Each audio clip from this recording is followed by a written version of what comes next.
नमस्कार, आप देख रहे हैं न्यूज चौपाल और मैं हूं आपके साथ प्रज्ञांश तिवारी। क्या आप यूपीएससी की तैयारी कर रहे हैं? क्या आप भी आईएएस आईपीएस बनने का सपना देख रहे हैं? तो आज की यह खबर आपके भविष्य के लिए सबसे ज्यादा महत्वपूर्ण है। यूनियन पब्लिक सर्विस कमीशन यानी यूपीएससी ने साल 2026 के लिए सिविल सेवा परीक्षा का नोटिफिकेशन जारी कर दिया है। लेकिन रुकिए, यह सिर्फ एक सामान्य नोटिफिकेशन नहीं है। इस बार यूपीएससी ने खेल के नियम ही बदल दिए हैं। अब आईएएस अधिकारी दोबारा परीक्षा नहीं दे पाएंगे।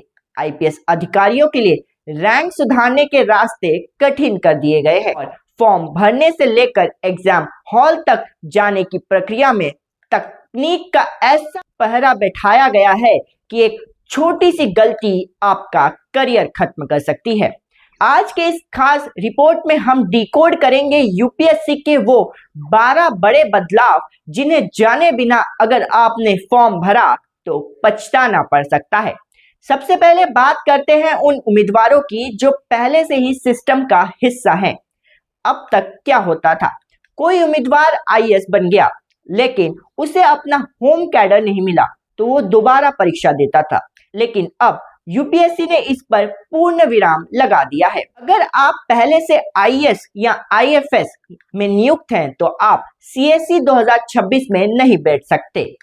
अगर आपने प्रीलियम पास कर लिया और मेंस से पहले आपकी नियुक्ति आईएएस या आईएफएस में हो गई तो आप मेंस नहीं दे पाएंगे। यदि मेंस के बाद और रिजल्ट से पहले आपकी ज्वाइनिंग हो जाती है तो भी आपकी उम्मीदवारी रद्द मानी जाएगी। यानी अब कैडर सुधारने के लिए बार बार परीक्षा देने का रास्ता बंद हो गया है।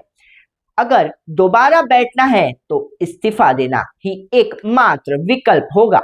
अब बात उनकी जो आईपीएस या ग्रुप ए सेवाओं जैसे आईआरएस में सिलेक्ट हुए हैं।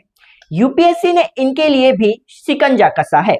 अब आईपीएस अधिकारी दोबारा आईपीएस नहीं बन सकते, यानी आप सिर्फ आईएएस या आईएफएस के लिए ही अपग्रेड कर पाएंगे।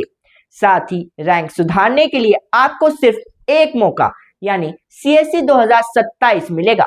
इसके लिए आपको अपनी ट्रेनिंग से छूट लेनी होगी। अगर आपने छूट नहीं ली और ट्रेनिंग ज्वाइन नहीं की तो आपकी पुरानी नौकरी भी जाएगी और नई वाली भी नहीं मिलेगी। यूपीएससी ने साफ कर दिया है कि अब आप सिविल सेवा को वोटिंग रूम की तरह इस्तेमाल नहीं कर पाएंगे। दोस्तों, इस बार धोखाधड़ी और फर्जीवाड़े को रोकने के लिए यूपीएससी ने डिजिटल वॉल खड़ी कर दी है। Live photo capture.